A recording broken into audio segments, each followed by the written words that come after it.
Grandma Doctor's Kitchen. I got another good one for you today. I'm going to do fried pork chops. Okay? Now these I'm going to fry, so I marinated them and put them in the oven, in the refrigerator for about 3 hours. So I use garlic salt, garlic powder. I use onion powder. I used salt and pepper, and I used seasoning, all-purpose seasoning, and I put some tomato satchel. So I let it sit. So this right here is just flour, okay? This is just flour. So I'm going to flour them like I do a chicken, okay? All right? See the flour? And I'm going, and these you want to get thin cut. See, these are thin cut, okay? And so we're going to, I have the oil, hot oil over on the stove, getting hot. So I'm going to meet you at the stove, okay? Welcome back, okay? Here we are at the stove. We're gonna cook our pork chops.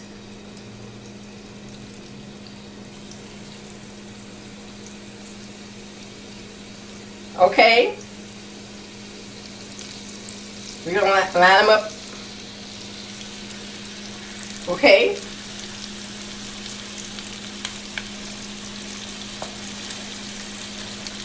They are very thin, so I would say about 5 minutes on each side, or until they get brown, until you can tell after they see, because the flour, when the flour gets brown, you're gonna know that it's ready, because they're very thin. They cut very thin.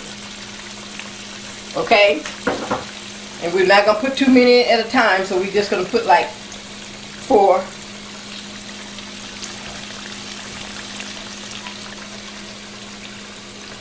And I'll be back.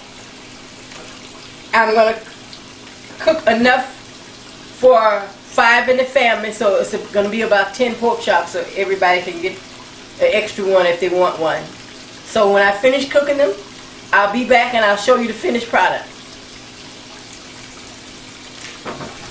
Welcome back. Now here you have it. You have the pork chops, okay? Now I want you to remember, don't cook them too tough. You know, if you cook them too long, they'll be tough. So make sure that once they become brown on both sides, like so, you take them out. Okay? Take them out of the oil, and you put them on a napkin, just like that we do our chicken. Let it drain, because you know it was in oil. Okay? And with that, I made cabbage.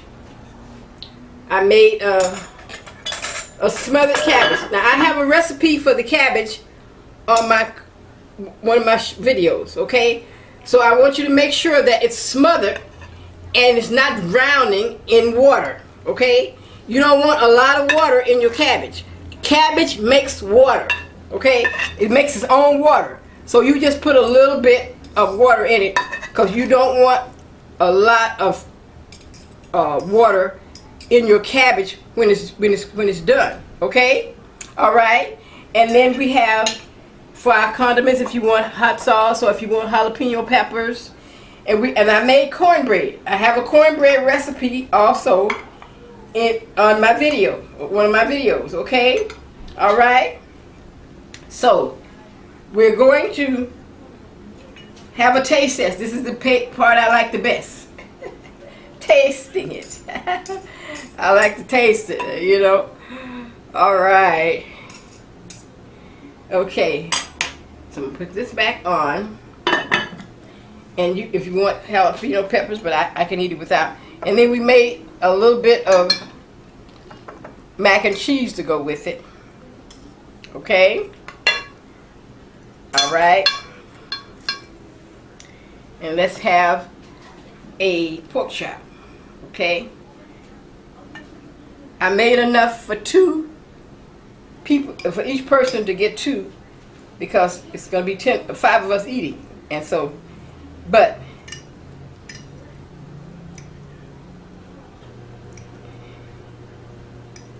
I want to taste it.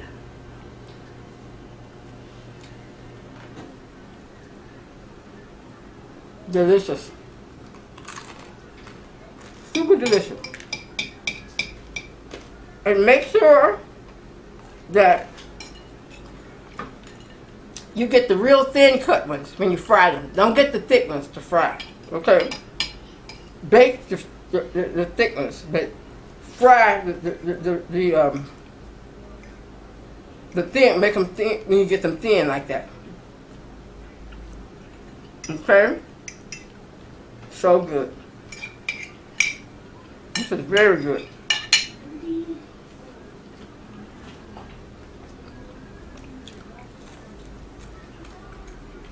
Delicious. Delicious.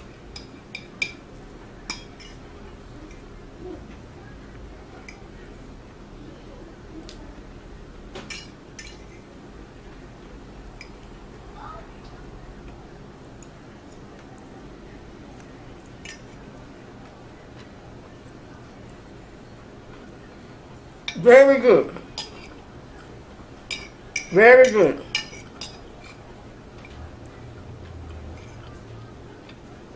And it didn't take long.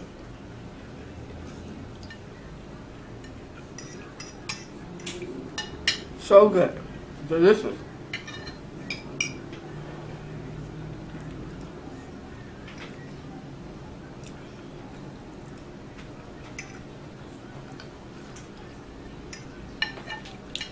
Very good. Happy eating to you.